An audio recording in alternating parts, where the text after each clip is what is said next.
Marc, chapitre 1. Commencement de l'évangile de Jésus-Christ, Fils de Dieu. Selon ce qui est écrit dans Ésaïe le prophète, « Voici, j'envoie devant toi mon messager, qui préparera ton chemin. C'est la voix de celui qui crie dans le désert.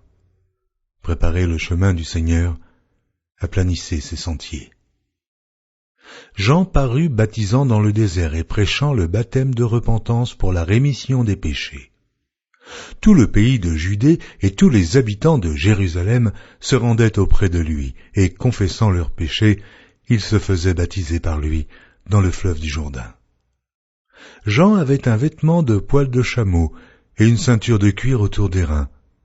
Il se nourrissait de sauterelles et de miel sauvage. Il prêchait, disant « Il vient après moi celui qui est plus puissant que moi, et je ne suis pas digne de délier en me baissant la courroie de ses souliers. Moi je vous ai baptisé d'eau, lui vous baptisera du Saint-Esprit. » En ce temps-là, Jésus vint de Nazareth en Galilée, et il fut baptisé par Jean dans le Jourdain. Au moment où il sortait de l'eau, il vit les cieux s'ouvrir et l'Esprit descendre sur lui comme une colombe. Et une voix fit entendre des cieux ces paroles, « Tu es mon Fils bien-aimé, en toi j'ai mis toute mon affection. » Aussitôt l'Esprit poussa Jésus dans le désert, où il passa 40 jours, tenté par Satan. Il était avec les bêtes sauvages, et les anges le servaient. Après que Jean eut été livré, Jésus alla dans la Galilée prêchant l'évangile de Dieu. Il disait « Le temps est accompli, et le royaume de Dieu est proche. Repentez-vous et croyez à la bonne nouvelle. » Comme il passait le long de la mer de Galilée, il vit Simon et André, frères de Simon, qui jetaient un filet dans la mer, car ils étaient pêcheurs. Jésus leur dit « Suivez-moi, et je vous ferai pêcheurs d'hommes. » Aussitôt ils laissèrent leur filet et le suivirent. Étant allé un peu plus loin, il vit Jacques, fils de Zébédée, et Jean, son frère, qui eux aussi étaient dans une barque et réparaient les filets. Aussitôt il les appela, et, laissant leur père Zébédée dans la barque avec les ouvriers, ils le suivirent. Ils se rendirent à Capernaum, et, le jour du Shabbat, Jésus entra d'abord dans la synagogue, et il enseigna. Ils étaient frappés de sa doctrine, car il enseignait comme ayant autorité, et non pas comme les scribes. Il se trouva dans leur synagogue un homme qui avait un esprit impur, et qui s'écria « Qu'y a-t-il entre nous et toi, Jésus de Nazareth? Es-tu venu ici pour nous perdre? Je sais qui tu es le Saint de Dieu. » Jésus le menaça, disant « Tais-toi et sors de cet homme. » Et l'esprit impur sortit de cet homme, en l'agitant avec violence et en poussant un grand cri. Tous furent saisis de stupéfaction de sorte qu'ils se demandaient les uns aux autres « Qu'est-ce que ceci? Une nouvelle doctrine ?» Il commande avec autorité même aux esprits impurs, et lui obéissent. Et sa renommée se répandit aussitôt dans tous les lieux environnants de la Galilée. En sortant de la synagogue, ils se rendirent avec Jacques et Jean à la maison de Simon et d'André. La belle-mère de Simon était couchée ayant la fièvre, et aussitôt on parla d'elle à Jésus. S'étant approché, il la fit lever en lui prenant la main, et à l'instant la fièvre la quitta. Puis elle les servit. Le soir, après le coucher du soleil, on lui amena tous les malades et les démoniaques, et toute la ville était rassemblée devant sa porte. Il guérit beaucoup de gens qui avaient diverses maladies. Il chassa aussi beaucoup de démons, et il ne permettait pas aux démons de parler parce qu'ils le connaissaient. Vers le matin, pendant qu'il faisait encore très sombre, il se leva et sortit pour aller dans un lieu désert, où il pria. Simon et ceux qui étaient avec lui se mirent à sa recherche, et quand ils l'eurent trouvé, ils lui dirent « Tous te cherchent. » Il leur répondit « Allons ailleurs, dans les bourgades voisines, afin que j'y prêche aussi, car c'est pour cela que je suis sorti. » Et il alla prêcher dans les synagogues par toute la Galilée, et il chassa les démons. Un lépreux vint à lui, et se jetant à genoux, il lui dit d'un ton suppliant « Si tu le veux, tu peux me rendre pur. » Jésus, ému de compassion, étendit la main, le toucha et dit « Je le veux, sois pur. » Aussitôt la lèpre le quitta, et il fut purifié. Jésus le renvoya sur le champ avec de sévères recommandations, et il lui dit « Garde-toi de rien dire à personne, mais va te montrer au sacrificateur et offre pour ta purification ce que Moïse a prescrit, afin que cela leur serve de témoignage. » Mais cet homme, s'en étant allé, se mit à publier hautement la chose et à la divulguer, de sorte que Jésus ne pouvait plus entrer publiquement dans une ville. Il se tenait dehors, dans des lieux déserts, où l'on venait à lui de toutes parts. Marc, chapitre 2. Quelques jours après, Jésus revint à Capernaum. On apprit qu'il était à la maison, et il s'assembla un si grand nombre de personnes que l'espace devant la porte ne pouvait plus les contenir. Il leur annonçait la parole. Des gens vinrent à lui amenant un paralytique porté par 4 hommes. Comme ils ne pouvaient l'aborder à cause de la foule, ils découvrirent le toit de la maison où il était, et ils descendirent par cette ouverture le lit sur lequel le paralytique était couché. Jésus, voyant leur foi, dit au paralytique, « Mon enfant, tes péchés sont pardonnés. » Il y avait là quelques scribes qui étaient assis et qui se disaient au-dedans d'eux, « Comment cet homme parle-t-il ainsi ? Il blasphème. Qui peut pardonner les péchés si ce n'est Dieu seul ?» Jésus, ayant aussitôt connu par son esprit ce qu'ils pensaient au-dedans d'eux, leur dit, « Pourquoi avez-vous de telles pensées dans vos cœurs ? Lequel est le plus aisé de dire au paralytique, tes péchés sont pardonnés, ou de dire, lève-toi, prends ton lit et marche. Or, afin que vous sachiez que le Fils de l'homme a sur la terre le pouvoir de pardonner les péchés, je te l'ordonne, dit-il au paralytique. Lève-toi, prends ton lit, et va dans ta maison. Et à l'instant, il se leva, prit son lit, et sortit en présence de tout le monde, de sorte qu'ils étaient tous dans l'étonnement, et glorifiaient Dieu, disant, nous n'avons jamais vu rien de pareil. Jésus sortit de nouveau du côté de la mer. Toute la foule venait à lui, et il les enseignait. En passant, il vit Lévi, fils d'Alphée, assis au bureau des péages. Il lui dit, « Suis-moi ». Lévi se leva et le suivit. Comme Jésus était à table dans la maison de Lévi, beaucoup de publicains et de gens de mauvaise vie se mirent aussi à table avec lui et avec ses disciples, car ils étaient nombreux et l'avaient suivi. Les scribes et les pharisiens, le voyant manger avec les publicains et les gens de mauvaise vie, dirent à ses disciples, « Pourquoi mange-t-il et boit-il avec les publicains et les gens de mauvaise vie ?» Ce que Jésus ayant entendu, il leur dit, « Ce ne sont pas ceux qui se portent bien qui ont besoin de médecins, mais les malades. Je ne suis pas venu appeler des justes, mais des pécheurs. » Les disciples de Jean et les pharisiens jeûnaient. Ils vinrent dire à Jésus, « Pourquoi les disciples de Jean et ceux des pharisiens jeûnent-ils, tandis que tes disciples ne jeûnent point ?» Jésus leur répondit, « Les amis de l'époux peuvent-ils jeûner pendant que l'époux est avec eux? Aussi longtemps qu'ils ont avec eux l'époux, ils ne peuvent jeûner. Les jours viendront où l'époux leur sera enlevé, et alors ils jeûneront en ce jour-là. Personne ne coud une pièce de drap neuf à un vieil habit. Autrement, la pièce de drap neuf emporterait une partie du vieux, et la déchirure serait pire. Et personne ne met du vin nouveau dans de vieilles outres. Autrement, le vin fait rompre les outres, et le vin et les outres sont perdus. Mais il faut mettre le vin nouveau dans des outres neuves. » Il arriva un jour de Shabbat que Jésus traversa des champs de blé. Ses disciples, chemin faisant, se mirent à arracher des épis. Les pharisiens lui dirent, « Voici, pourquoi font-ils ce qui n'est pas permis pendant le Shabbat ?» Jésus leur répondit, « N'avez-vous jamais lu ce que fit David lorsqu'il fut dans la nécessité et qu'il eut faim, lui et ceux qui étaient avec lui, comment il entra dans la maison de Dieu du temps du souverain sacrificateur Abiatar, et mangea les pains de proposition qu'il n'est permis qu'aux sacrificateurs de manger, et en donna même à ceux qui étaient avec lui.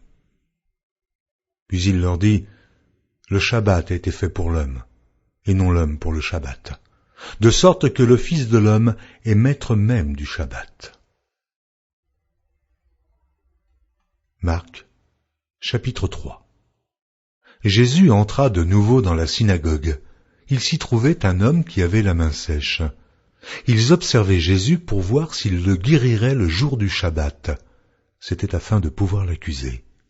Il dit à l'homme qui avait la main sèche, « Lève-toi là au milieu. » Puis il leur dit, « Est-il permis le jour du Shabbat de faire du bien ou de faire du mal, de sauver une personne ou de la tuer ?» Mais ils gardèrent le silence.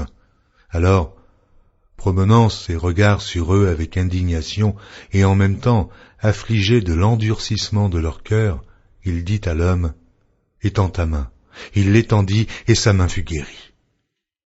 Les pharisiens sortirent et aussitôt ils se consultèrent avec les Hérodiens sur les moyens de le faire périr. Jésus se retira vers la mer avec ses disciples. Une grande multitude le suivit de la Galilée et de la Judée et de Jérusalem et de l'Idumée et d'au-delà du Jourdain et des environs de Tyr et de Sidon. Une grande multitude, apprenant tout ce qu'il faisait, vint à lui. Il chargea ses disciples de tenir toujours à sa disposition une petite barque, afin de ne pas être pressés par la foule. Car comme il guérissait beaucoup de gens, tous ceux qui avaient des maladies se jetaient sur lui pour le toucher. Les esprits impurs, quand ils le voyaient, se prosternaient devant lui et s'écriaient « Tu es le Fils de Dieu !» Mais il leur recommandait très sévèrement de ne pas le faire connaître. Il monta ensuite sur la montagne et appela ceux qu'il voulut, et ils vinrent auprès de lui. Il en établit 12 pour les avoir avec lui et pour les envoyer prêcher avec le pouvoir de chasser les démons. Voici les 12 qu'il établit. Simon, qu'il nomma Pierre, Jacques, fils de Zébédée, et Jean, frère de Jacques, auquel il donna le nom de Boanerges, qui signifie fils du tonnerre, André, Philippe, Barthélemy, Matthieu, Thomas, Jacques, fils d'Alphée, Thaddée, Simon le Cananite, et Judas Iscario, celui qui livra Jésus. Ils se rendirent à la maison, et la foule s'assembla de nouveau, en sorte qu'ils ne pouvaient pas même prendre leur repas. Les parents de Jésus, ayant appris ce qui se passait, vinrent pour se saisir de lui, car ils disaient « Il est hors de sens ». Et les scribes, qui étaient descendus de Jérusalem, dirent « Il est possédé de Béelzébul. C'est par le prince des démons qu'il chasse les démons. » Jésus les appela et leur dit sous forme de parabole « Comment Satan peut-il chasser Satan? Si un royaume est divisé contre lui-même, ce royaume ne peut subsister. Et si une maison est divisée contre elle-même, cette maison ne peut subsister. Si donc Satan se révolte contre lui-même, il est divisé, et il ne peut subsister, mais c'en est fait de lui. Personne ne peut entrer dans la maison d'un homme fort et piller ses biens sans avoir auparavant lié cet homme fort. Alors il pillera sa maison. Je vous le dis en vérité, tous les péchés seront pardonnés aux fils des hommes, et les blasphèmes qu'ils auront proférés. Mais quiconque blasphémera contre le Saint-Esprit n'obtiendra jamais de pardon. Il est coupable d'un péché éternel. Jésus parla ainsi parce qu'il disait « Il est possédé d'un esprit impur ». Survinrent sa mère et ses frères, qui, se tenant dehors, l'envoyèrent appeler. La foule était assise autour de lui, et on lui dit « Voici, ta mère et tes frères sont dehors et te demandent. » Et il répondit « Qui est ma mère? Et qui sont mes frères ?»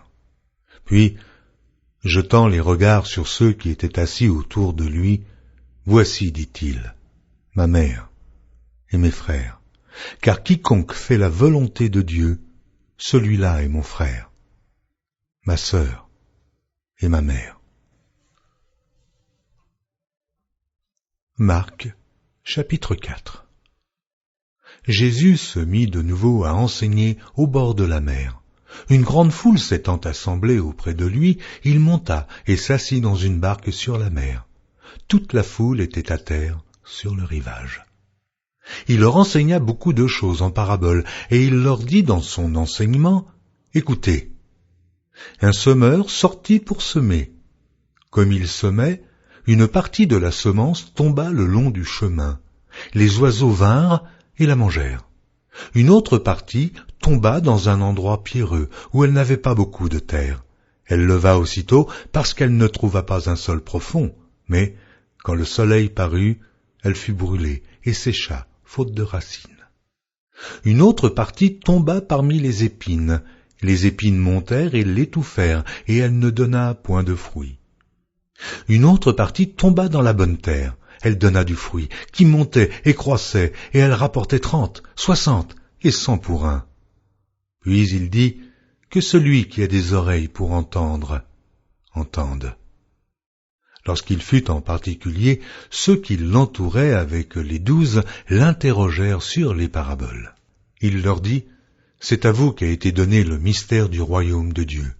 Mais pour ceux qui sont dehors, tout se passe en paraboles, afin qu'en voyant, ils voient et n'aperçoivent point, et qu'en entendant, ils entendent et ne comprennent point, de peur qu'ils ne se convertissent et que les péchés ne leur soient pardonnés. Il leur dit encore, vous ne comprenez pas ces paraboles. Comment donc comprendrez-vous toutes les paraboles? Le semeur sème la parole. Les uns sont le long du chemin où la parole est semée. Quand ils l'ont entendue, aussitôt Satan vient et enlève la parole qui a été semée en eux. Les autres, pareillement, reçoivent la semence dans les endroits pierreux. Quand ils entendent la parole, ils la reçoivent d'abord avec joie, mais ils n'ont pas de racine en eux-mêmes. Ils manquent de persistance, et dès que survient une tribulation ou une persécution à cause de la parole, ils y trouvent une occasion de chute. D'autres reçoivent la semence parmi les épines. Ce sont ceux qui entendent la parole, mais en qui les soucis du siècle, la séduction des richesses et l'invasion des autres convoitises étouffent la parole et la rendent infructueuse. D'autres reçoivent la semence dans la bonne terre. Ce sont ceux qui entendent la parole, la reçoivent et portent du fruit, 30, 60 et 100 pour un. Il leur dit encore, apporte-t-on la lampe pour la mettre sous le boisseau ou sous le lit? N'est-ce pas pour la mettre sur le chandelier? Car il n'est rien de caché qui ne doive être découvert, rien de secret qui ne doive être mis au jour. Si quelqu'un a des oreilles pour entendre, qu'il entende. Il leur dit encore, prenez garde à ce que vous entendez. On vous mesurera avec la mesure dont vous vous serez servi, et on y ajoutera pour vous. Car on donnera à celui qui a, mais à celui qui n'a pas, on ôtera même ce qu'il a. Il dit encore, il en est du royaume de Dieu comme quand un homme jette de la semence en terre. Qu'il dorme ou qu'il veille, nuit et jour, la semence germe et croît, sans qu'il sache comment. La terre produit d'elle-même d'abord l'herbe, puis l'épi, puis le grain tout formé dans l'épi, et dès que le fruit est mûr, on y met la faucille, car la moisson est là. Il dit encore, à quoi comparerons-nous le royaume de Dieu, ou par quelle parabole le représenterons-nous? Il est semblable à un grain de sénévé qui, lorsqu'on le sème en terre, est la plus petite de toutes les semences qui sont sur la terre. Mais, lorsqu'il a été semé, il monte, devient plus grand que tous les légumes, et pousse de grandes branches, en sorte que les oiseaux du ciel peuvent habiter sous son ombre. C'est par beaucoup de paraboles de ce genre qu'il leur annonçait la parole, selon qu'ils étaient capables de l'entendre. Il ne leur parlait point sans paraboles, mais, en particulier, il expliquait tout à ses disciples. Ce même jour, sur le soir, Jésus leur dit « Passons à l'autre bord ». Après avoir renvoyé la foule, ils l'emmenèrent dans la barque où il se trouvait. Il y avait aussi d'autres barques avec lui. Il s'éleva un grand tourbillon, et les flots se jetaient dans la barque, au point qu'elle se remplissait déjà. Et lui, il dormait à la poupe sur le coussin. Ils le réveillèrent et lui dirent « Maître, ne t'inquiètes-tu pas de ce que nous périssons ?» S'étant réveillé, il menaça le vent et la mer. « Silence, tais-toi !» Et le vent cessa, et il y eut un grand calme. Puis il leur dit, « Pourquoi avez-vous ainsi peur? Comment n'avez-vous point de foi ?» Ils furent saisis d'une grande frayeur, et ils se dirent les uns aux autres, « Quel est donc celui-ci, à qui obéissent même le vent et la mer ?» Marc, chapitre 5. Ils arrivèrent à l'autre bord de la mer, dans le pays des Gadaréniens. Aussitôt que Jésus fut hors de la barque, il vint au-devant de lui un homme sortant des sépulcres et possédé d'un esprit impur. Cet homme avait sa demeure dans les sépulcres, et personne ne pouvait plus le lier, même avec une chaîne. Car souvent il avait eu les fers aux pieds et avait été lié de chaînes, mais il avait rompu les chaînes et brisé les fers, et personne n'avait la force de le dompter. Il était sans cesse nuit et jour dans les sépulcres et sur les montagnes, criant et se meurtrissant avec des pierres. Ayant vu Jésus de loin, il accourut, se prosterna devant lui, et s'écria d'une voix forte, « Qu'y a-t-il entre moi et toi, Jésus, fils du Dieu très haut? Je t'en conjure, au nom de Dieu, ne me tourmente pas. » Car Jésus lui disait, « Sors de cet homme, esprit impur. » Et il lui demanda, « Quel est ton nom? » « Légion est mon nom, lui répondit-il, car nous sommes plusieurs. » Et il le priait instamment de ne pas les envoyer hors du pays. Il y avait là, vers la montagne, un grand troupeau de pourceaux qui paissaient. Et les démons le prièrent, disant, « Envoie-nous dans ces pourceaux, afin que nous entrions en eux. » Il le leur permit. Et les esprits impurs sortirent, entrèrent dans les pourceaux, et le troupeau se précipita des pentes escarpées dans la mer. Il y en avait environ 2000, et ils se noyèrent dans la mer. Ceux qui les faisaient paître s'enfuirent et répandirent la nouvelle dans la ville et des campagnes. Les gens allèrent voir ce qui était arrivé. Ils vinrent auprès de Jésus, et ils virent le démoniaque, celui qui avait eu la légion, assis, vêtu et dans son bon sens, et ils furent saisis de frayeur. Ceux qui avaient vu ce qui s'était passé leur racontèrent ce qui était arrivé au démoniaque et au pourceau. Alors il se mit à supplier Jésus de quitter leur territoire. Comme il montait dans la barque, celui qui avait été démoniaque lui demanda la permission de rester avec lui. Jésus ne le lui permit pas, mais il lui dit, « Va dans ta maison, vers les tiens, et raconte-leur tout ce que le Seigneur t'a fait et comment il a eu pitié de toi. » Il s'en alla et se mit à publier dans la Décapole tout ce que Jésus avait fait pour lui, et tous furent dans l'étonnement. Jésus, dans la barque, regagna l'autre rive où une grande foule s'assembla près de lui. Il était au bord de la mer. Alors vint un des chefs de la synagogue, nommé Jaïrus, qui, l'ayant aperçu, se jeta à ses pieds et lui adressa cette instante prière. « Ma petite fille est à l'extrémité, viens. Impose-lui les mains, afin qu'elle soit sauvée et qu'elle vive. » Jésus s'en alla avec lui, et une grande foule le suivait et le pressait. Or, il y avait une femme atteinte d'une perte de sang depuis 12 ans. Elle avait beaucoup souffert entre les mains de plusieurs médecins. Elle avait dépensé tout ce qu'elle possédait, et elle n'avait éprouvé aucun soulagement, mais était allée plutôt en empirant. Ayant entendu parler de Jésus, elle vint dans la foule par derrière et toucha son vêtement, car elle disait, « Si je puis seulement toucher ses vêtements, je serai guérie. » Au même instant, la perte de sang s'arrêta, et elle sentit dans son corps qu'elle était guérie de son mal. Jésus connut aussitôt en lui-même qu'une force était sortie de lui, et, se retournant au milieu de la foule, il dit, « Qui a touché mes vêtements ?» Ses disciples lui dirent, « Tu vois la foule qui te presse et tu dis qui m'a touché ?» Et il regardait autour de lui pour voir celle qui avait fait cela. La femme, effrayée et tremblante, sachant ce qui s'était passé en elle, vint se jeter à ses pieds et lui dit toute la vérité. Mais Jésus lui dit, « Ma fille, ta foi t'a sauvée. Va en paix et sois guérie de ton mal. » Comme il parlait encore, survinrent de chez le chef de la synagogue des gens qui dirent « Ta fille est morte, pourquoi importuner davantage le maître ?» Mais Jésus, sans tenir compte de ces paroles, dit au chef de la synagogue « Ne crains pas, crois seulement. » Et il ne permit à personne de l'accompagner, si ce n'est à Pierre, à Jacques et à Jean, frère de Jacques. Ils arrivèrent à la maison du chef de la synagogue, où Jésus vit une foule bruyante et des gens qui pleuraient, qui poussaient de grands cris. Il entra et leur dit, « Pourquoi faites-vous du bruit, et pourquoi pleurez-vous? L'enfant n'est pas morte, mais elle dort. » Et ils se moquaient de lui. Alors, ayant fait sortir tout le monde, il prit avec lui le père et la mère de l'enfant et ceux qui l'avaient accompagné, et il entra où était l'enfant.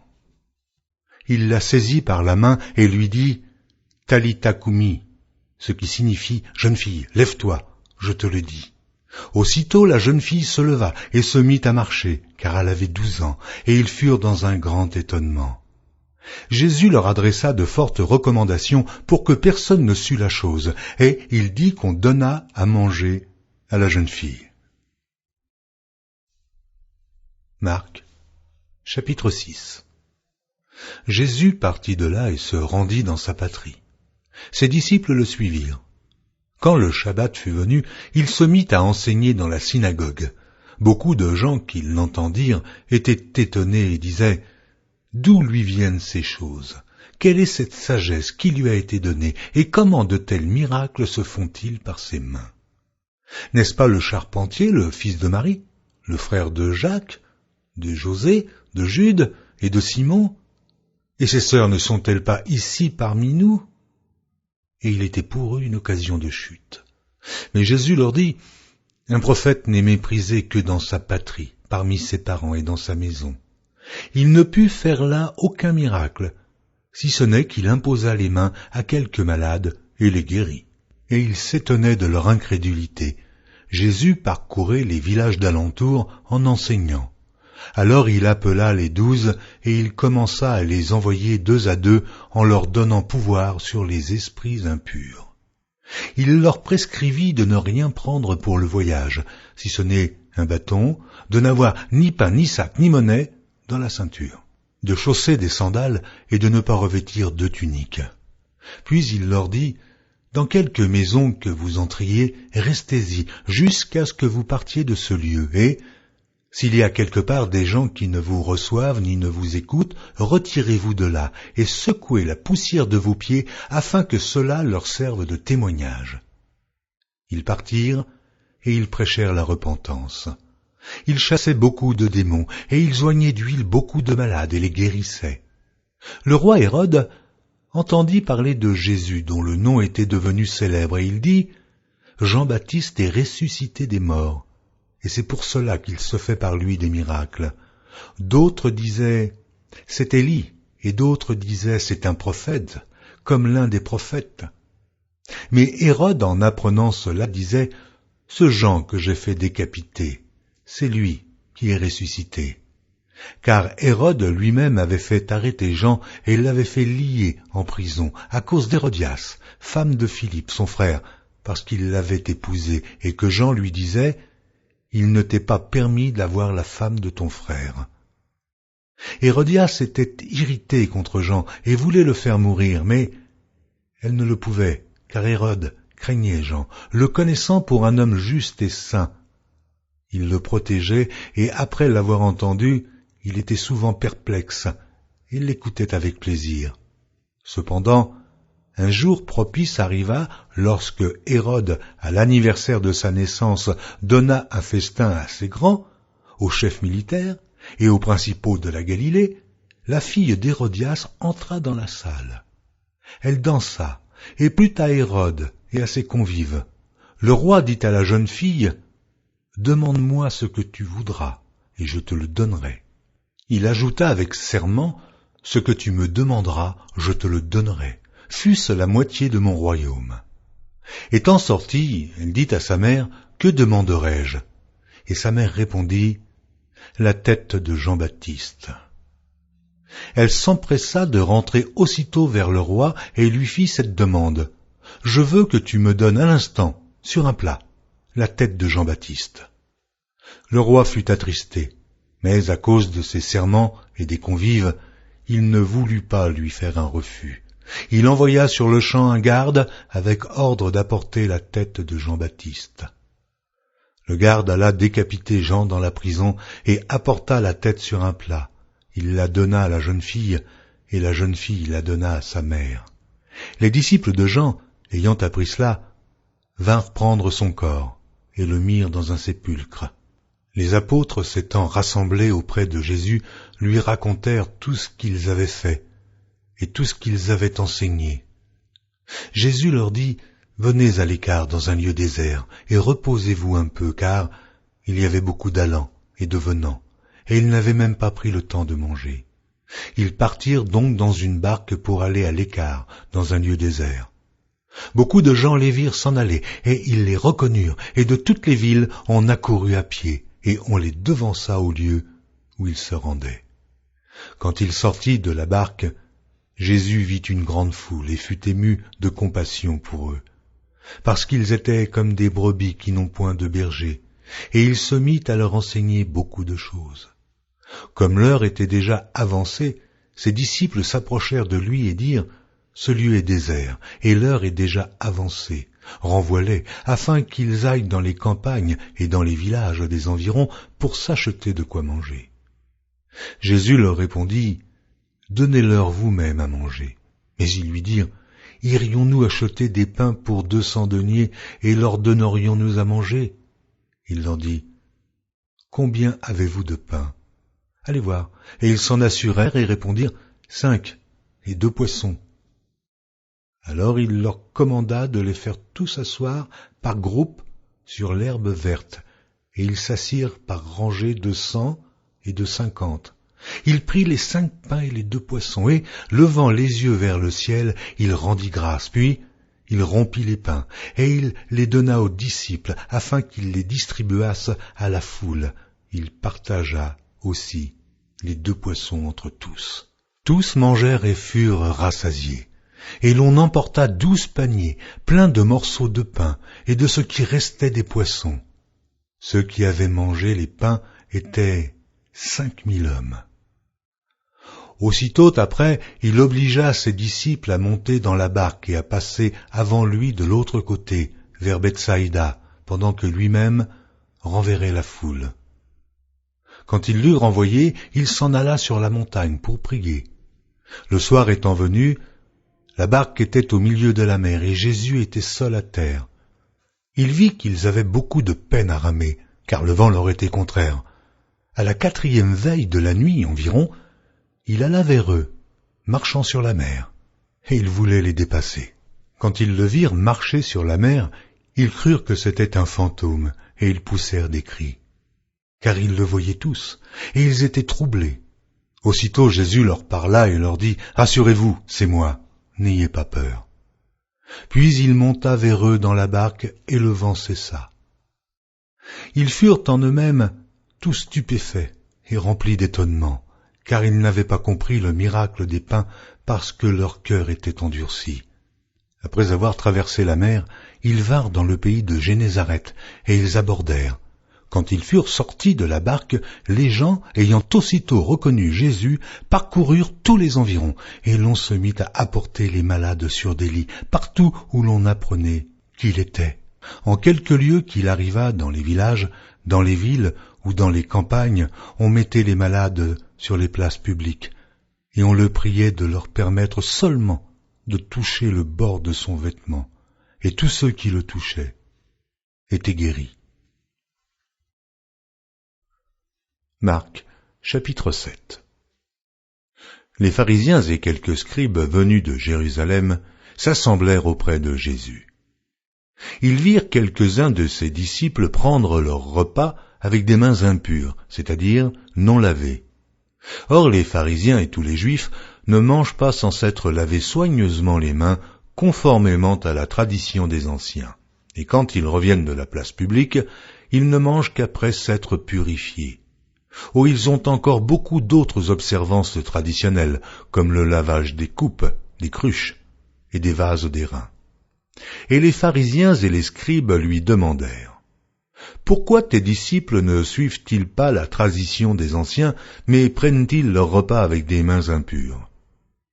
Jésus leur répondit « Hypocrites, Ésaïe a bien prophétisé sur vous, ainsi qu'il est écrit « Ce peuple m'honore des lèvres, mais son cœur est éloigné de moi. » C'est en vain qu'il m'honore, en donnant des préceptes qui sont des commandements d'hommes. Vous abandonnez le commandement de Dieu et vous observez la tradition des hommes. Il leur dit encore, vous anéantissez fort bien le commandement de Dieu pour garder votre tradition, car Moïse a dit, honore ton père et ta mère. Et celui qui maudira son père ou sa mère sera puni de mort. Mais vous, vous dites, si un homme dit à son père ou à sa mère, ce dont j'aurais pu t'assister est corban, c'est-à-dire une offrande à Dieu, vous ne le laissez plus rien faire pour son père ou pour sa mère, annulant ainsi la parole de Dieu par votre tradition que vous avez établie, et vous faites beaucoup d'autres choses semblables. » Ensuite, ayant de nouveau appelé la foule à lui, il lui dit, « Écoutez-moi tous et comprenez. Il n'est hors de l'homme rien qui, entrant en lui, puisse le souiller. Mais ce qui sort de l'homme, c'est ce qui le souille. Si quelqu'un a des oreilles pour entendre, qu'il entende. » Lorsqu'il fut entré dans la maison, loin de la foule, ses disciples l'interrogèrent sur cette parabole. Il leur dit, « Vous aussi, êtes-vous donc sans intelligence? Ne comprenez-vous pas que rien de ce qui du dehors entre dans l'homme ne peut le souiller? Car cela n'entre pas dans son cœur, mais dans son ventre, puis s'en va dans des lieux secrets, qui purifient tous les aliments. » Il dit encore, « Ce qui sort de l'homme, c'est ce qui souille l'homme. Car c'est du dedans, c'est du cœur des hommes que sortent les mauvaises pensées, les adultères, les impudicités, les meurtres, les vols, les cupidités, les méchancetés, la fraude, le dérèglement, le regard envieux, la calomnie, l'orgueil, la folie. Toutes ces choses sont mauvaises et sortent du dedans et souillent l'homme. » Jésus, étant parti de là, s'en alla dans le territoire de Tyr et de Sidon. Il entra dans une maison désirant que personne ne le sût, mais il ne put rester caché, car une femme, dont la fille était possédée d'un esprit impur, entendit parler de Jésus et vint se jeter à ses pieds. Cette femme était grecque, syro-phénicienne d'origine. Elle le pria de chasser le démon hors de sa fille. Jésus lui dit, « Laisse d'abord les enfants se rassasier, car il n'est pas bien de prendre le pain des enfants et de le jeter aux petits chiens. »« Oui, Seigneur, lui répondit-elle, mais les petits chiens, sous la table, mangent les miettes des enfants. » Alors il lui dit, « À cause de cette parole, va, le démon est sorti de ta fille. » Et, quand elle rentra dans sa maison, elle trouva l'enfant couché sur le lit. Le démon était sorti. Jésus quitta le territoire de Tyr et revint par Sidon vers la mer de Galilée en traversant le pays de la Décapole. On lui amena un sourd qui avait de la difficulté à parler et on le pria de lui imposer les mains. Il le prit à part, loin de la foule, lui mit les doigts dans les oreilles et lui toucha la langue avec sa propre salive. Puis, levant les yeux au ciel, il soupira et dit « Ephata », c'est-à-dire « Ouvre-toi ».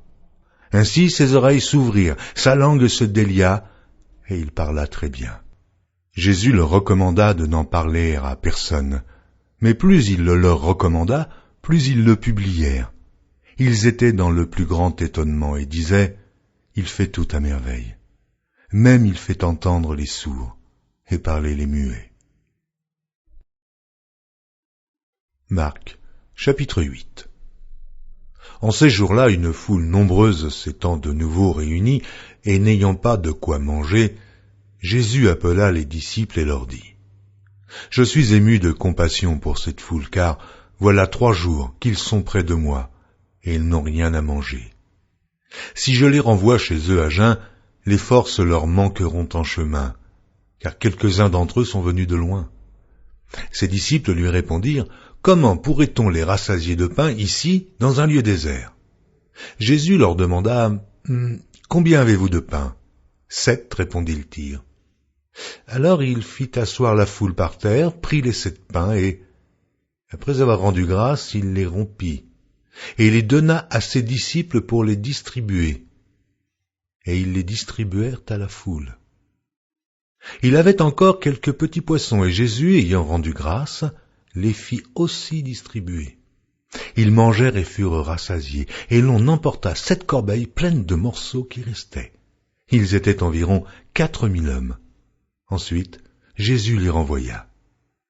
Aussitôt il monta dans la barque avec ses disciples, et se rendit dans la contrée de Dalmanuta.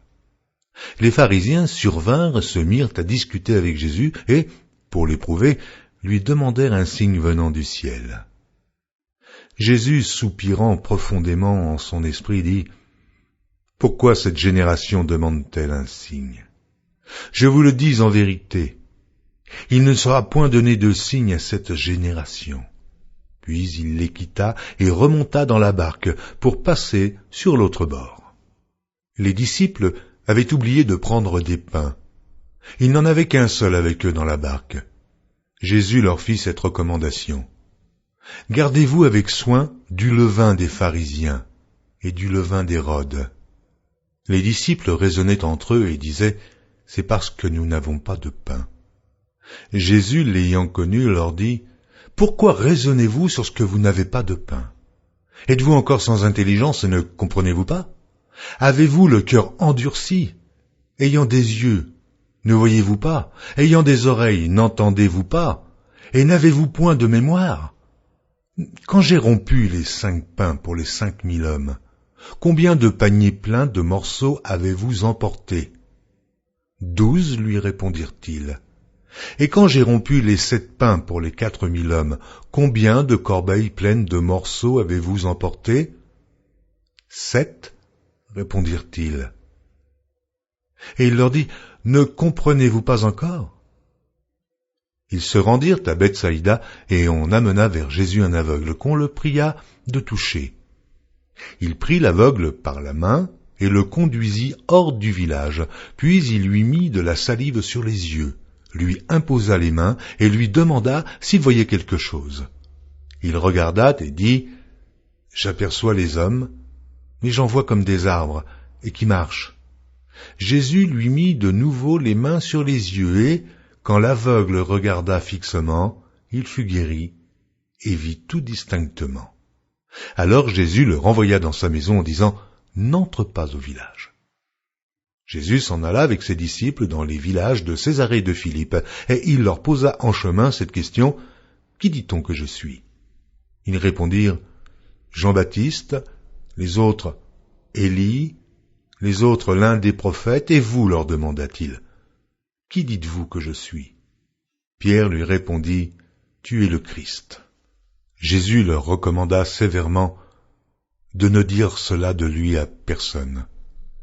Alors il commença à leur apprendre qu'il fallait que le Fils de l'homme souffrit beaucoup, qu'il fût rejeté par les anciens, par les principaux sacrificateurs et par les scribes, qu'il fût mis à mort et qu'il ressuscita 3 jours après. Il leur disait ces choses ouvertement, et Pierre, l'ayant pris à part, se mit à le reprendre.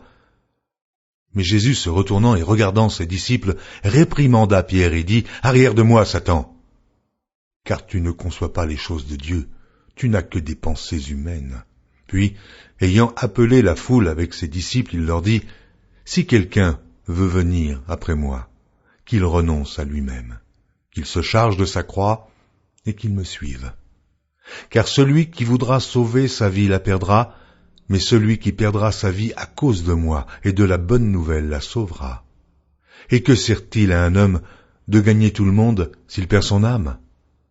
Que donnerait un homme en échange de son âme? Car quiconque aura honte de moi et de mes paroles, au milieu de cette génération adultère et pécheresse, le Fils de l'homme aussi aura honte de lui quand il viendra dans la gloire de son Père avec les saints anges.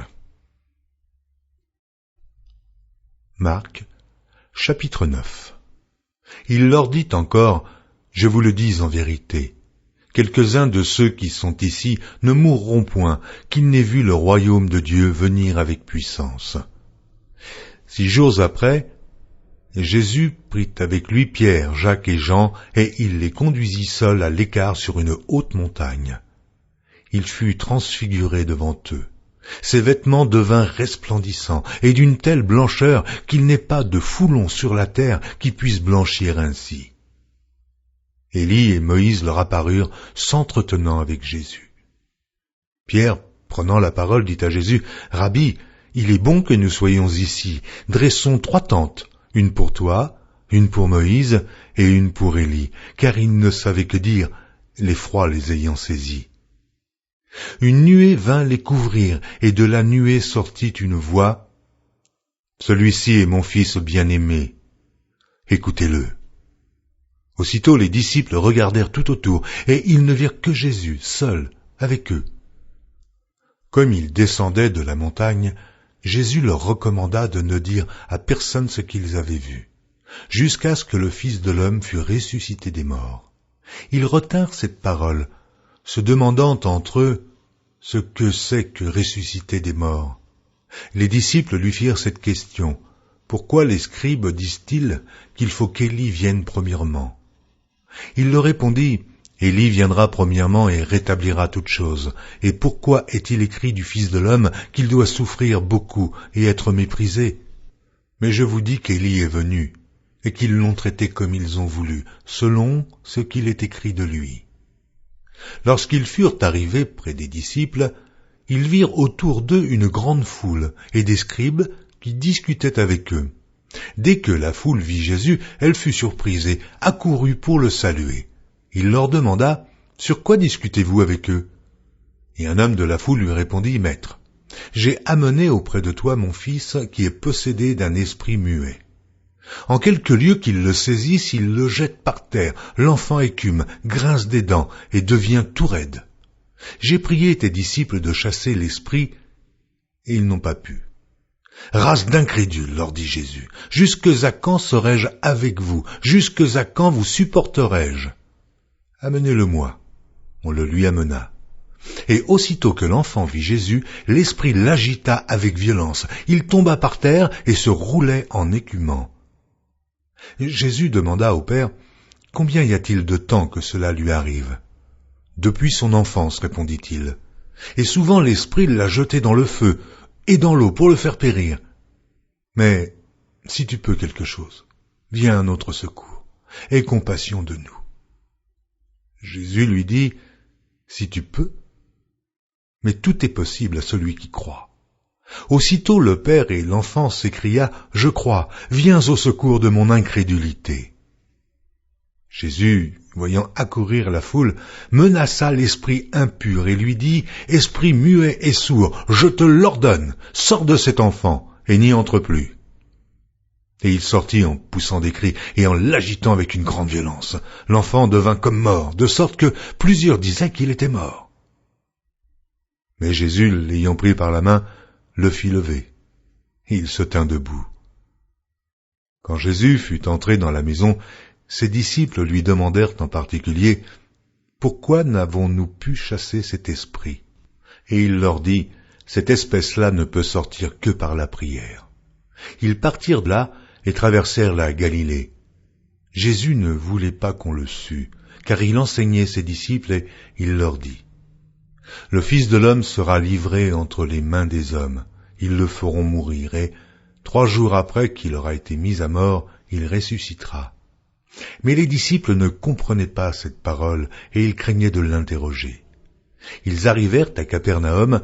Lorsqu'il fut dans la maison, Jésus leur demanda: de quoi discutiez-vous en chemin? Mais ils gardèrent le silence, car en chemin, ils avaient discuté entre eux pour savoir qui était le plus grand. Alors il s'assit, appela les 12 et leur dit: si quelqu'un veut être le premier, il sera le dernier de tous et le serviteur de tous. Il prit un petit enfant, le plaça au milieu d'eux, et l'ayant pris dans ses bras, il leur dit: quiconque reçoit en mon nom un de ces petits enfants me reçoit moi-même, et quiconque me reçoit, reçoit non pas moi, mais celui qui m'a envoyé. Jean lui dit: Maître, nous avons vu un homme qui chasse les démons en ton nom, et nous l'en avons empêché parce qu'il ne nous suit pas. Ne l'en empêchez pas, répondit Jésus, car il n'est personne qui, faisant un miracle en mon nom, puisse aussitôt après parler mal de moi. Qui n'est pas contre nous et pour nous. Et quiconque vous donnera à boire un verre d'eau en mon nom parce que vous appartenez à Christ, je vous le dis en vérité, il ne perdra point sa récompense. Mais si quelqu'un scandalisait un de ces petits qui croient, il vaudrait mieux pour lui qu'on lui mît au cou une grosse meule de moulin et qu'on le jetât dans la mer. Si ta main est pour toi une occasion de chute, coupe-la. Mieux vaut pour toi entrer manchot dans la vie que d'avoir les 2 mains et d'aller dans la géhenne, dans le feu qui ne s'éteint point. Et si ton pied est pour toi une occasion de chute, coupe-le. Mieux vaut pour toi entrer boiteux dans la vie que d'avoir les 2 pieds et d'être jeté dans la géhenne, dans le feu qui ne s'éteint point. Et si ton œil est pour toi une occasion de chute, arrache-le. Mieux vaut pour toi entrer dans le royaume de Dieu n'ayant qu'un œil, que d'avoir 2 yeux et d'être jeté dans la géhenne, où leur ver ne meurt point, et où le feu ne s'éteint point. Car tout homme sera salé de feu. Le sel est une bonne chose. Mais si le sel devient sans saveur, avec quoi l'assaisonnerez-vous? Ayez du sel en vous-même, et soyez en paix les uns avec les autres. Marc, chapitre 10. Jésus étant parti de là se rendit dans le territoire de la Judée, au-delà du Jourdain. La foule s'assembla de nouveau près de lui, et selon sa coutume, il se mit encore à l'enseigner. Les pharisiens l'abordèrent, et pour l'éprouver, ils lui demandèrent s'il est permis à un homme de répudier sa femme. Il leur répondit, « Que vous a prescrit Moïse ?» Moïse, dirent-ils, a permis d'écrire une lettre de divorce et de répudier. Et Jésus leur dit, « C'est à cause de la dureté de votre cœur que Moïse vous a donné ce précepte. Mais au commencement de la création, Dieu fit l'homme et la femme. C'est pourquoi l'homme quittera son père et sa mère et s'attachera à sa femme, et les 2 deviendront une seule chair. Ainsi, ils ne sont plus 2, mais ils sont une seule chair. Que l'homme donc ne sépare pas ce que Dieu a joint. » Lorsqu'ils furent dans la maison, les disciples l'interrogèrent encore là-dessus. Il leur dit, « Celui qui répudie sa femme et qui en épouse une autre commet un adultère à son égard.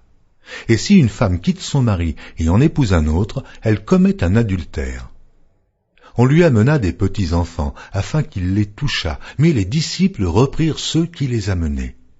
Jésus, voyant cela, fut indigné et leur dit, « Laissez venir à moi les petits-enfants et ne les en empêchez pas, car le royaume de Dieu est pour ceux qui leur ressemblent. Je vous le dis en vérité, quiconque ne recevra pas le royaume de Dieu comme un petit enfant n'y entrera point. » Puis il les prit dans ses bras et les bénit, en leur imposant les mains. Comme Jésus se mettait en chemin, un homme accourut, et se jetant à genoux devant lui, « Bon maître, lui demanda-t-il, que dois-je faire pour hériter la vie éternelle ?» Jésus lui dit, « Pourquoi m'appelles-tu bon? Il n'y a de bon que Dieu seul. Tu connais les commandements. Tu ne commettras point d'adultère, tu ne tueras point, tu ne déroberas point, tu ne diras point de faux témoignages, tu ne feras tort à personne, honore ton père et ta mère. » Il lui répondit, « Maître, j'ai observé toutes ces choses dès ma jeunesse. » Jésus, l'ayant regardé, l'aima et lui dit, « Il te manque une chose.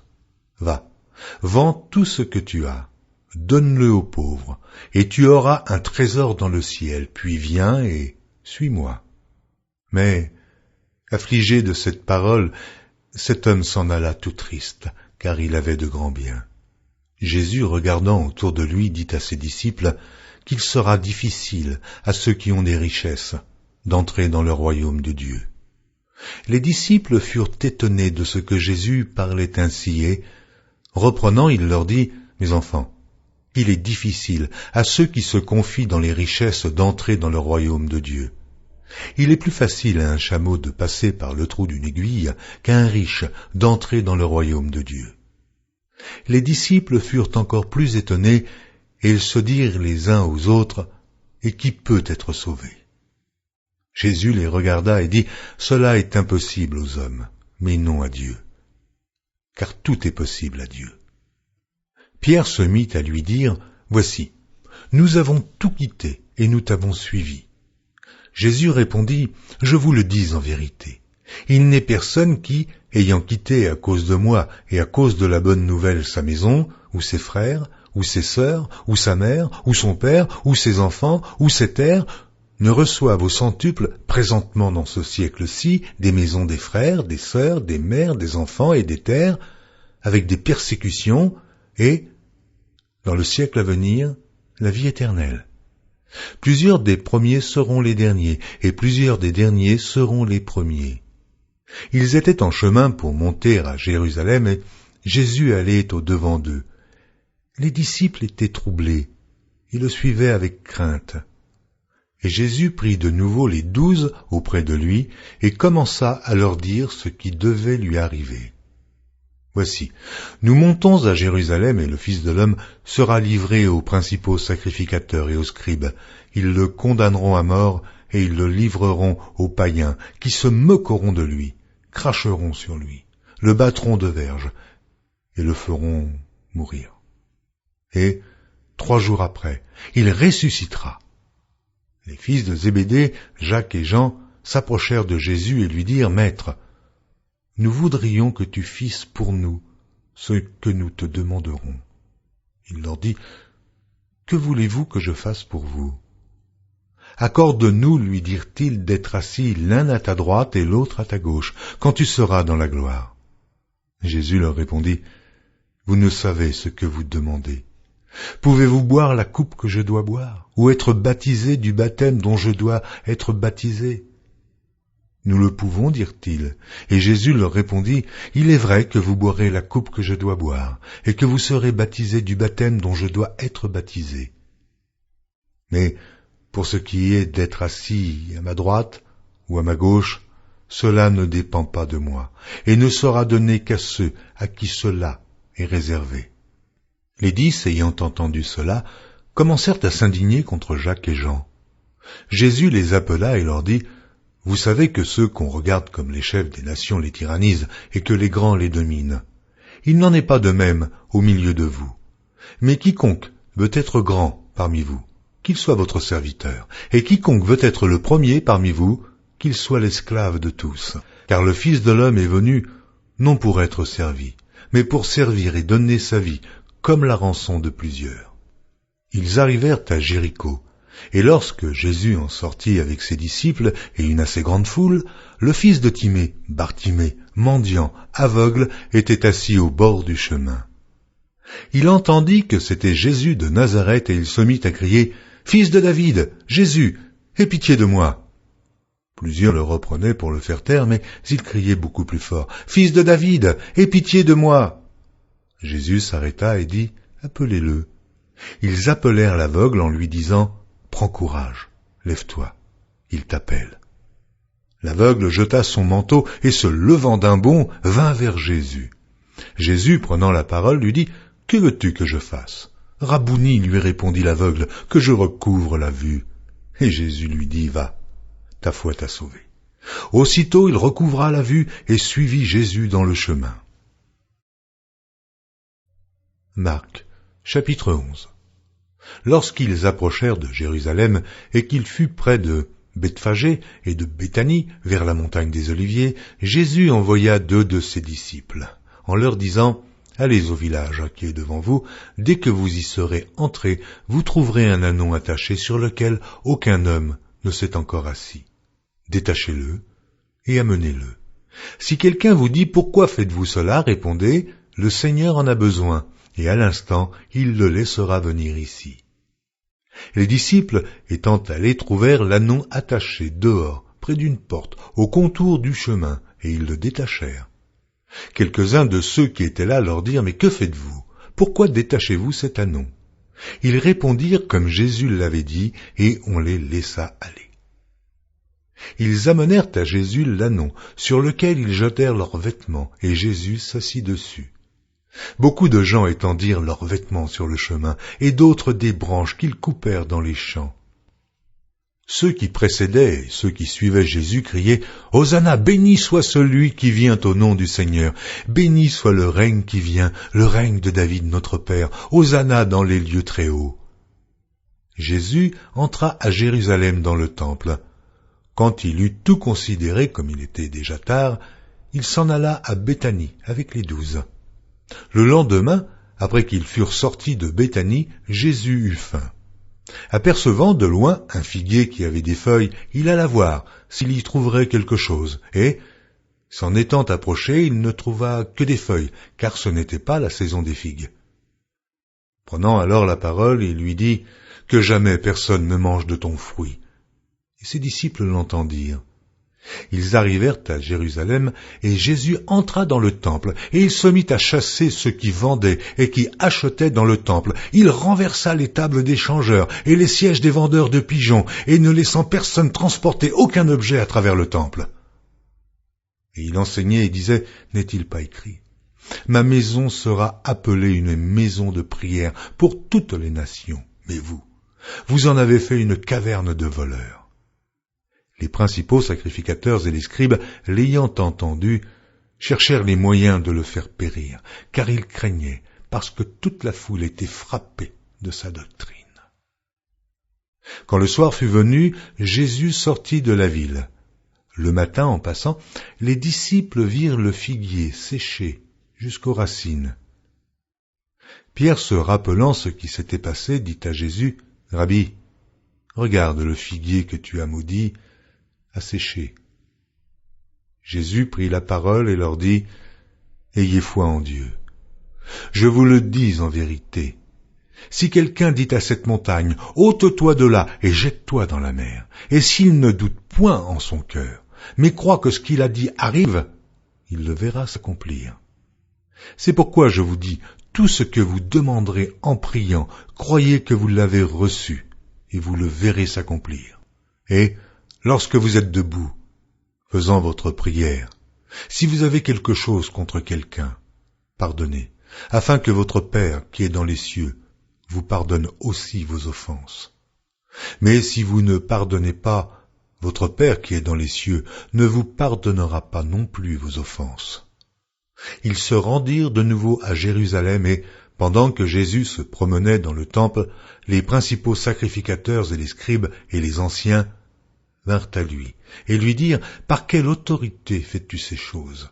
Et qui t'a donné l'autorité de les faire ?» Jésus leur répondit, « Je vous adresserai aussi une question. Répondez-moi, et je vous dirai par quelle autorité je fais ces choses. Le baptême de Jean, venait-il du ciel ou des hommes? Répondez-moi. » Mais ils raisonnèrent ainsi entre eux. Si nous répondons du ciel, il dira, « Pourquoi donc n'avez-vous pas cru en lui ?» Et si nous répondons des hommes, ils craignaient le peuple, car tous tenaient réellement Jean pour un prophète. Alors ils répondirent à Jésus, « Nous ne savons. » Et Jésus leur dit, « Moi non plus. Je ne vous dirai pas par quelle autorité je fais ces choses. » Marc, chapitre 12. Jésus se mit ensuite à leur parler en parabole. Un homme planta une vigne. Il l'entoura d'une haie, creusa un pressoir et bâtit une tour. Puis il la ferma à des vignerons et quitta le pays. Au temps de la récolte, il envoya un serviteur vers les vignerons pour recevoir d'eux une part du produit de la vigne. S'étant saisis de lui, ils le battirent et le renvoyèrent à vide. Il envoya de nouveau vers eux un autre serviteur. Ils le frappèrent à la tête et l'outragèrent. Il en envoya un troisième qu'ils tuèrent, puis plusieurs autres qu'ils battirent ou tuèrent. Il avait encore un fils bien-aimé. Il l'envoya vers eux, le dernier, en disant « Ils auront du respect pour mon fils. » Mais ces vignerons dirent entre eux « Voici l'héritier, venez, tuons-le, et l'héritage sera à nous. » Et ils se saisirent de lui, le tuèrent et le jetèrent hors de la vigne. Maintenant, que fera le maître de la vigne? Il viendra, fera périr les vignerons et il donnera la vigne à d'autres. N'avez-vous pas lu cette parole de l'Écriture? La pierre qu'ont rejetée ceux qui bâtissaient est devenue la principale de l'angle. C'est par la volonté du Seigneur qu'elle l'est devenue. Et c'est un prodige à nos yeux? Ils cherchaient à se saisir de lui, mais ils craignaient la foule. Ils avaient compris que c'était pour eux que Jésus avait dit cette parabole, et ils le quittèrent et s'en allèrent. Ils envoyèrent auprès de Jésus quelques-uns des pharisiens et des hérodiens, afin de le surprendre par ses propres paroles.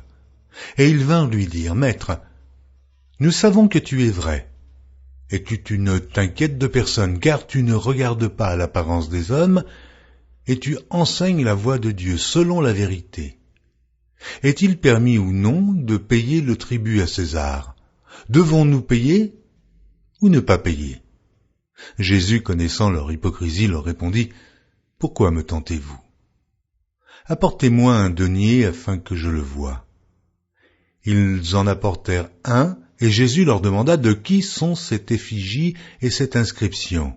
« De César, lui répondirent-ils. Alors il leur dit, « Rendez à César ce qui est à César, et à Dieu ce qui est à Dieu. » Et ils furent à son égard dans l'étonnement. Les Sadducéens, qui disent qu'il n'y a point de résurrection, vinrent auprès de Jésus et lui firent cette question, « Maître, voici ce que Moïse nous a prescrit. Si le frère de quelqu'un meurt et laisse une femme sans avoir d'enfant, son frère épousera sa veuve et suscitera une postérité à son frère. Or, il y avait 7 frères. Le premier se maria et mourut sans laisser de postérité. Le second prit la veuve pour femme et mourut sans laisser de postérité. Et il en fut de même du troisième, et aucun des 7 ne laissa de postérité. Après eux tous, la femme mourut aussi. À la résurrection, duquel d'entre eux sera-t-elle la femme, car les 7 l'ont eue pour femme? Jésus leur répondit, « N'êtes-vous pas dans l'erreur parce que vous ne comprenez ni les Écritures, ni la puissance de Dieu? Car, à la résurrection des morts, les hommes ne prendront point de femmes, ni les femmes de mari, mais ils seront comme les anges dans les cieux. Pour ce qui est de la résurrection des morts, n'avez-vous pas lu dans le livre de Moïse ce que Dieu lui dit à propos du buisson? Je suis le Dieu d'Abraham, le Dieu d'Isaac et le Dieu de Jacob. Dieu n'est pas Dieu des morts, mais des vivants. Vous êtes grandement dans l'erreur. » Un des scribes qui les avait entendus discuter, sachant que Jésus avait bien répondu aux Sadducéens, s'approcha et lui demanda, « Quel est le premier de tous les commandements ?» Jésus répondit, « Voici le premier. Écoute, Israël, le Seigneur, notre Dieu est l'unique Seigneur, et tu aimeras le Seigneur ton Dieu de tout ton cœur, de toute ton âme, de toute ta pensée et de toute ta force. Voici le second. Tu aimeras ton prochain comme toi-même.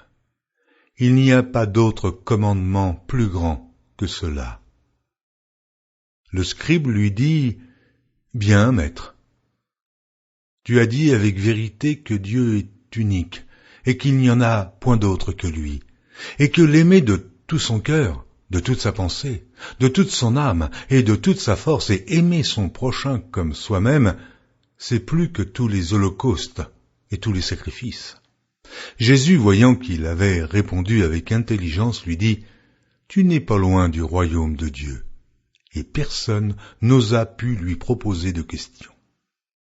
Jésus, continuant à enseigner dans le temple, dit, « Comment les scribes disent-ils que le Christ est fils de David? David lui-même, animé par l'Esprit Saint, a dit, « Le Seigneur a dit à mon Seigneur, assieds-toi à ma droite, jusqu'à ce que je fasse de tes ennemis ton marchepied. » David lui-même l'appelle Seigneur. Comment donc est-il son fils? Et une grande foule l'écoutait avec plaisir. Il leur disait dans son enseignement, « Gardez-vous des scribes, qui aiment à se promener en robe longue et à être salués dans les places publiques, qui recherchent les premiers sièges dans les synagogues et les premières places dans les festins, qui dévorent les maisons des veuves et qui font pour l'apparence de longues prières. Ils seront jugés plus sévèrement. » Jésus, s'étant assis vis-à-vis du tronc, regardait comment la foule y mettait de l'argent. Plusieurs riches mettaient beaucoup. Il vint aussi une pauvre veuve. Elle y mit 2 petites pièces, faisant un quart de sou. Alors Jésus, ayant appelé ses disciples, leur dit, « Je vous le dis en vérité, cette pauvre veuve a donné plus qu'aucun de ceux qui ont mis dans le tronc, car tous ont mis de leur superflu. Mais elle a mis de son nécessaire, tout ce qu'elle possédait, tout ce qu'elle avait pour vivre. » Marc, chapitre 13. Lorsque Jésus sortit du temple, un de ses disciples lui dit, « Maître, regarde quelle pierre et quelle construction. » Jésus lui répondit, « Vois-tu ces grandes constructions? Il ne restera pas pierre sur pierre qui ne soit renversée. » Il s'assit sur la montagne des Oliviers en face du temple, et Pierre, Jacques, Jean et André lui firent en particulier cette question.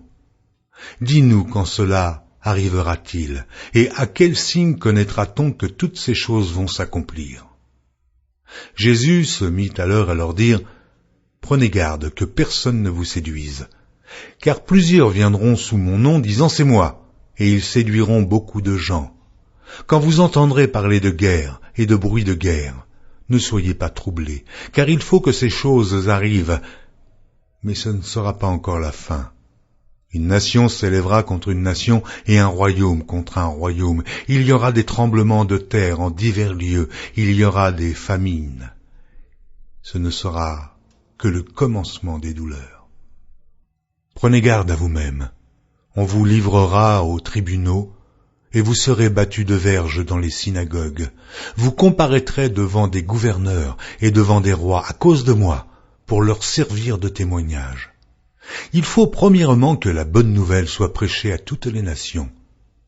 Quand on vous emmènera pour vous livrer, ne vous inquiétez pas d'avance de ce que vous aurez à dire, mais dites ce qui vous sera donné à l'heure même, car ce n'est pas vous qui parlerez, mais l'Esprit Saint.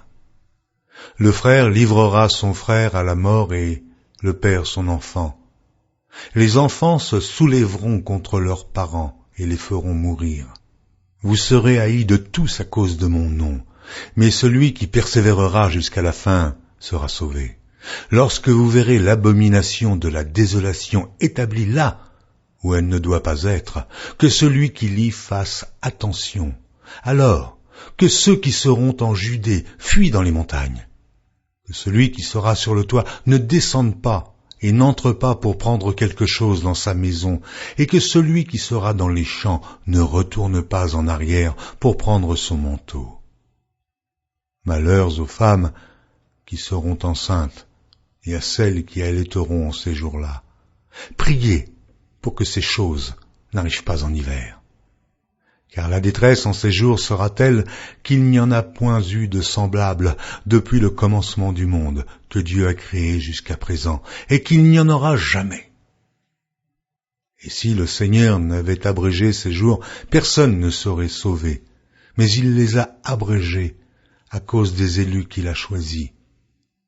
Si quelqu'un vous dit alors le Christ est ici ou il est là, ne le croyez pas, car il s'élèvera de faux Christ et de faux prophètes. Ils feront des prodiges et des miracles pour séduire les élus, s'il était possible. Soyez sur vos gardes. Je vous ai tout annoncé d'avance. Mais, dans ces jours, après cette détresse, le soleil s'obscurcira, la lune ne donnera plus sa lumière, les étoiles tomberont du ciel, et les puissances qui sont dans les cieux seront ébranlées. Alors on verra le Fils de l'homme venant sur les nuées, avec une grande puissance et avec gloire. Alors, il enverra les anges, et il rassemblera les élus des 4 vents, de l'extrémité de la terre jusqu'à l'extrémité du ciel. Instruisez-vous par une comparaison tirée du figuier. Dès que ses branches deviennent tendres et que les feuilles poussent, vous connaissez que l'été est proche. De même, quand vous verrez ces choses arriver, sachez que le Fils de l'homme est proche, à la porte. Je vous le dis en vérité, cette génération ne passera point que tout cela n'arrive. Le ciel et la terre passeront, mais mes paroles ne passeront point. Pour ce qui est du jour ou de l'heure, personne ne le sait, ni les anges dans le ciel, ni le Fils, mais le Père seul. Prenez garde, veillez et priez, car vous ne savez quand ce temps viendra. Il en sera comme d'un homme qui, partant pour un voyage, laisse sa maison, remet l'autorité à ses serviteurs, indique à chacun sa tâche et ordonne au portier de veiller. Veillez donc, car vous ne savez quand viendra le maître de la maison, ou le soir, ou au milieu de la nuit, ou au chant du coq, ou le matin. Craignez qu'il ne vous trouve endormi à son arrivée soudaine. Ce que je vous dis, je le dis à tous. Veillez. Marc, chapitre 14. La fête de Pâques et des pains sans levain devait avoir lieu 2 jours après. Les principaux sacrificateurs et les scribes cherchaient les moyens d'arrêter Jésus par ruse et de le faire mourir. Car ils disaient que ce ne soit pas pendant la fête, afin qu'il n'y ait pas de tumulte parmi le peuple. Comme Jésus était à Béthanie, dans la maison de Simon le lépreux, une femme entra pendant qu'il se trouvait à table. Elle tenait un vase d'albâtre qui renfermait un parfum de nard pur de grand prix, et, ayant rompu le vase, elle répandit le parfum sur la tête de Jésus. Quelques-uns exprimèrent entre eux leur indignation. À quoi bon perdre ce parfum? On aurait pu le vendre plus de 300 deniers et de les donner aux pauvres. Et ils s'irritaient contre cette femme. Mais Jésus dit, « Laissez-la. Pourquoi lui faites-vous de la peine? Elle a fait une bonne action à mon égard. Car vous avez toujours les pauvres avec vous, et vous pouvez leur faire du bien quand vous voulez, mais vous ne m'avez pas toujours. Elle a fait ce qu'elle a pu. Elle a d'avance embaumé mon corps pour la sépulture. Je vous le dis en vérité, partout où la bonne nouvelle sera prêchée dans le monde entier, on racontera aussi en mémoire de cette femme ce qu'elle a fait. » Judas Iscario, l'un des 12, alla vers les principaux sacrificateurs afin de leur livrer Jésus.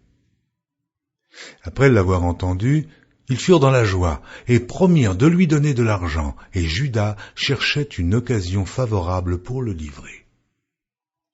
Le premier jour des pains sans levain, où l'on immolait la Pâque, les disciples de Jésus lui dirent, « Où veux-tu que nous allions te préparer la Pâque ?» Et il envoya 2 de ses disciples et leur dit, « Allez à la ville, vous rencontrerez un homme portant une cruche d'eau, suivez-le. Quelque part qu'il entre, dit au maître de la maison, le maître dit, « Où est le lieu où je mangerai la Pâque avec mes disciples ?» Et il vous montrera une grande chambre haute, meublée et toute prête. C'est là que vous nous préparerez la Pâque.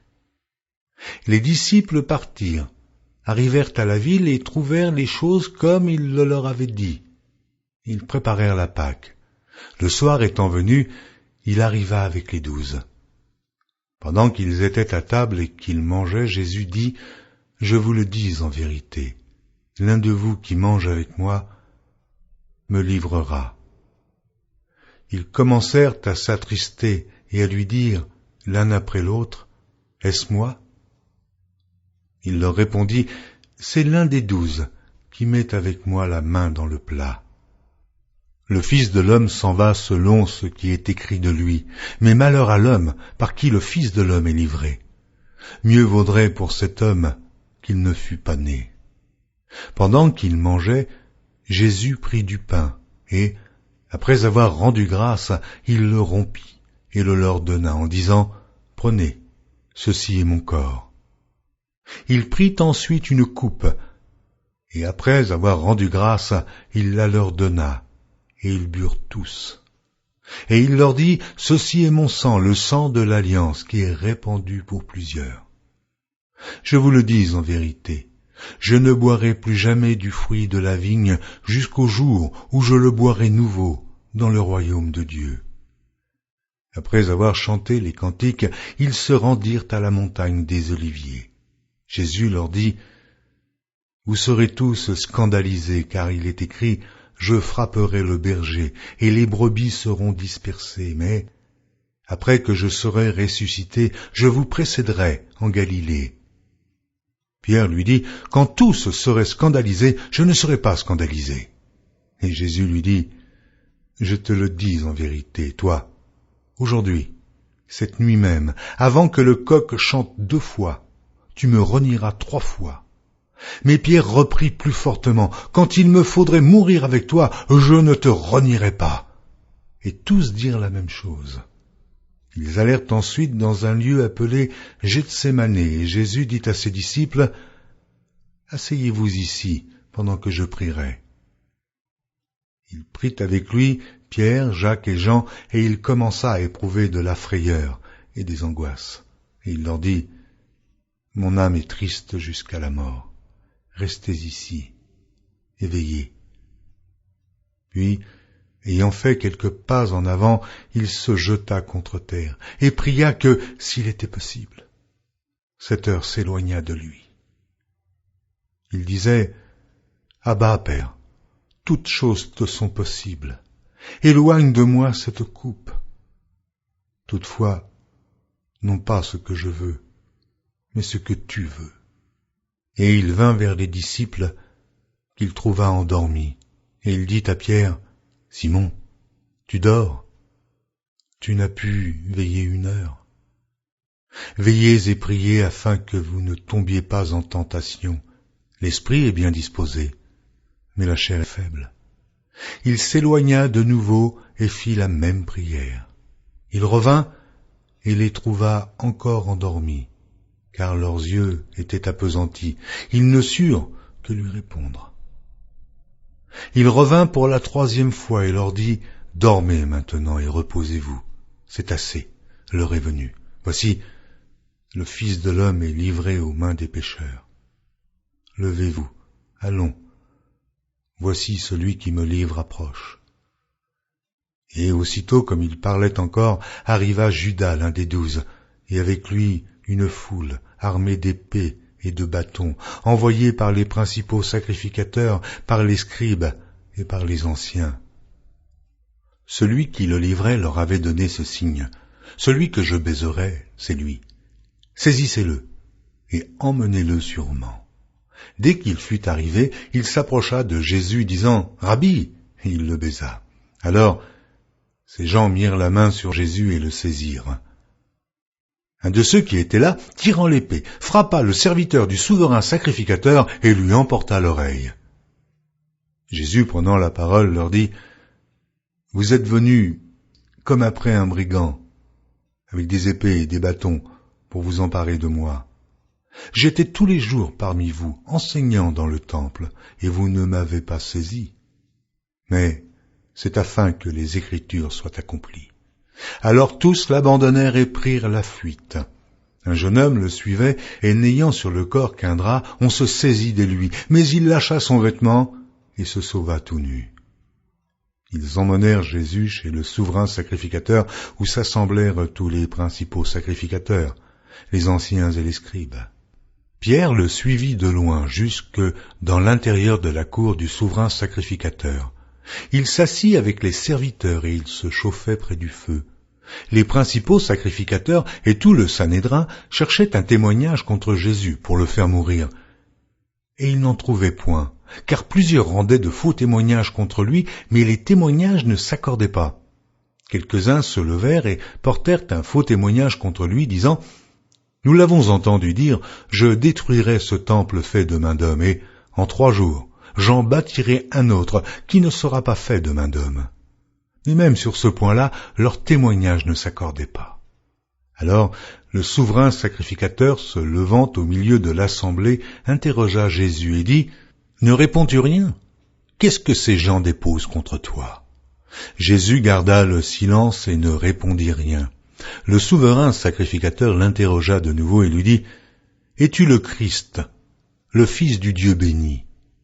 Jésus répondit, « Je le suis. Et vous verrez le Fils de l'homme assis à la droite de la puissance de Dieu et venant sur les nuées du ciel. » Alors le souverain sacrificateur déchira ses vêtements et dit, « Qu'avons-nous encore besoin de témoins? Vous avez entendu le blasphème, que vous en semble ?» Et tous le condamnèrent comme méritant la mort. Et quelques-uns se mirent à cracher sur lui, à lui voiler le visage et à le frapper à coups de poing en lui disant, « Devine !» Et les serviteurs le reçurent en lui donnant des soufflets. Pendant que Pierre était en bas dans la cour, il vint une des servantes du souverain sacrificateur. Voyant Pierre qui se chauffait, le regarda et lui dit, « Toi aussi, tu étais avec Jésus de Nazareth. » Il le nia, disant, « Je ne sais pas, je ne comprends pas ce que tu veux dire. » Puis il sortit pour aller dans le vestibule. Et le coq chanta. La servante, l'ayant vu, se mit de nouveau à dire à ceux qui étaient présents, « Celui-ci est de ces gens-là. » Et il le nia de nouveau. Peu après, ceux qui étaient présents dirent encore à Pierre, « Certainement, tu es de ces gens-là, car tu es galiléen. » Alors il commença à faire des imprécations et à jurer, « Je ne connais pas cet homme dont vous parlez. » Aussitôt, pour la seconde fois, le coq chanta. Et Pierre se souvint de la parole que Jésus lui avait dite. « Avant que le coq chante 2 fois, tu me renieras 3 fois. » Et en y réfléchissant, il pleurait. Marc, chapitre 15. Dès le matin, les principaux sacrificateurs tinrent conseil avec les anciens et les scribes et tout le Sanhédrin, et après avoir lié Jésus, ils l'emmenèrent et le livrèrent à Pilate. Pilate l'interrogea. « Es-tu le roi des Juifs ?» Jésus lui répondit, « Tu le dis. » Les principaux sacrificateurs portaient contre lui plusieurs accusations. Pilate l'interrogea de nouveau, « Ne réponds-tu rien ? Vois de combien de choses il t'accuse. » Et Jésus ne fit plus aucune réponse, ce qui étonna Pilate. À chaque fête, il relâchait un prisonnier, celui que demandait la foule. Il y avait en prison un nommé Barabbas avec ses complices, pour un meurtre qu'il avait commis dans une sédition. La foule, étant montée, se mit à demander ce qu'il avait coutume de leur accorder. Pilate leur répondit, « Voulez-vous que je vous relâche le roi des Juifs ?» Car il savait que c'était par envie que les principaux sacrificateurs l'avaient livré. Mais les chefs des sacrificateurs excitèrent la foule, afin que Pilate leur relâchât plutôt Barabbas. Pilate, reprenant la parole, leur dit, « Que voulez-vous donc que je fasse de celui que vous appelez le roi des Juifs ?» Ils crièrent de nouveau, « Crucifie-le !» Pilate leur dit, « Mais quel mal a-t-il fait ?» Et ils crièrent encore plus fort, « Crucifie-le, crucifie-le !» Pilate, voulant satisfaire la foule, leur relâcha Barabbas et, après avoir fait battre de verges Jésus, il leur livra pour être crucifié. Les soldats conduisirent Jésus dans l'intérieur de la cour, c'est-à-dire dans le prétoire, et ils assemblèrent toute la cohorte. Ils le revêtirent de pourpre et posèrent sur sa tête une couronne d'épines qu'ils avaient tressée. Puis ils se mirent à le saluer. « Salut, roi des Juifs !» Et ils lui frappaient la tête avec un roseau, crachaient sur lui, et, fléchissant les genoux, ils se prosternaient devant lui. Après s'être ainsi moqués de lui, ils lui ôtèrent la pourpre, lui remirent ses vêtements et l'emmenèrent pour le crucifier. Ils forcèrent à porter la croix de Jésus un passant qui revenait des champs, Simon de Cyrène, père d'Alexandre et de Rufus, et ils conduisirent Jésus au lieu nommé Golgotha, ce qui signifie lieu du crâne. Ils lui donnèrent à boire du vin mêlé de myrrhe, mais il ne le prit pas. Ils le crucifièrent et se partagèrent ses vêtements en tirant au sort pour savoir ce que chacun aurait. C'était la 3e heure quand ils le crucifièrent. L'inscription indiquant le sujet de sa condamnation portait ces mots, « Le roi des Juifs ». Ils crucifièrent avec lui 2 brigands, l'un à sa droite et l'autre à sa gauche. Ainsi fut accompli ce que dit l'Écriture. Il a été mis au nombre des malfaiteurs.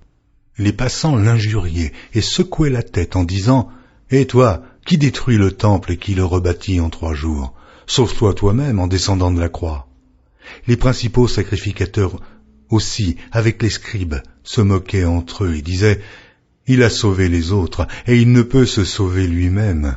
Que le Christ, le roi d'Israël, descende maintenant de la croix, afin que nous voyions et que nous croyions. » Ceux qui étaient crucifiés avec lui l'insultaient aussi.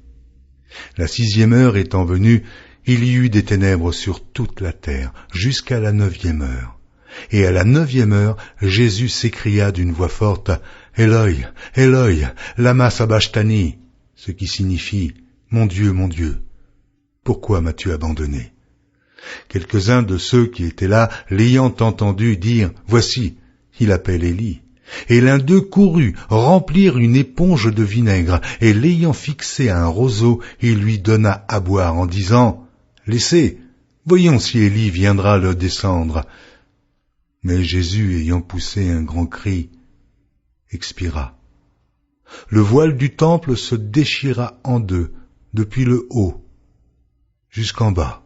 Le centenier qui était en face de Jésus, voyant qu'il avait expiré de la sorte, dit « Assurément, cet homme était fils de Dieu. » Il y avait aussi des femmes qui regardaient de loin. Parmi elles était Marie de Magdala, Marie, mère de Jacques le mineur et de José et Salomé, qui le suivaient et le servaient lorsqu'ils étaient en Galilée, et plusieurs autres qui étaient montés avec lui à Jérusalem. Le soir étant venu, comme c'était la préparation, c'est-à-dire la veille du Shabbat, arriva Joseph d'Arimathée, conseiller de distinction, qui lui-même attendait aussi le royaume de Dieu. Il osa se rendre vers Pilate pour demander le corps de Jésus. Pilate s'étonna qu'il fût mort si tôt, fit venir le centenier et lui demanda s'il était mort depuis longtemps. S'en étant assuré par le centenier, il donna le corps à Joseph. Et Joseph, ayant acheté un linceul, descendit Jésus de la croix, l'enveloppa du linceul et le déposa dans un sépulcre taillé dans le roc. Puis il roula une pierre à l'entrée du sépulcre. Marie de Magdala et Marie, mère de José, regardaient où on le mettait. Marc, chapitre 16. Lorsque le Shabbat fut passé, Marie de Magdala, Marie, mère de Jacques et Salomé, achetèrent des aromates afin d'aller embaumer Jésus.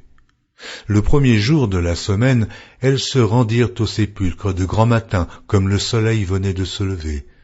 Elles disaient entre elles, « Mais qui nous roulera la pierre loin de l'entrée du sépulcre ?» Et, levant les yeux, elles aperçurent que la pierre, qui était très grande, avait été roulée. Elles entrèrent dans le sépulcre, virent un jeune homme assis à droite vêtu d'une robe blanche, et elles furent épouvantées. Il leur dit, « Ne vous épouvantez pas, vous cherchez Jésus de Nazareth, qui a été crucifié. Il est ressuscité. Il n'est point ici. Voici le lieu où on l'avait mis. Mais allez dire à ses disciples et à Pierre qu'il vous précède en Galilée. C'est là que vous le verrez, comme il vous l'a dit. » Elles sortirent du sépulcre et s'enfuirent. La peur et le trouble les avaient saisies, et elles ne dirent rien à personne à cause de leur effroi. Jésus, étant ressuscité le matin du premier jour de la semaine, apparut d'abord à Marie de Magdala, de laquelle il avait chassé 7 démons. Elle alla emporter la nouvelle à ceux qui avaient été avec lui et qui s'affligeaient et pleuraient. Quand ils entendirent qu'il vivait et qu'elle l'avait vu, ils ne le crurent point. Après cela, il apparut sous une autre forme à 2 d'entre eux qui étaient en chemin pour aller à la campagne.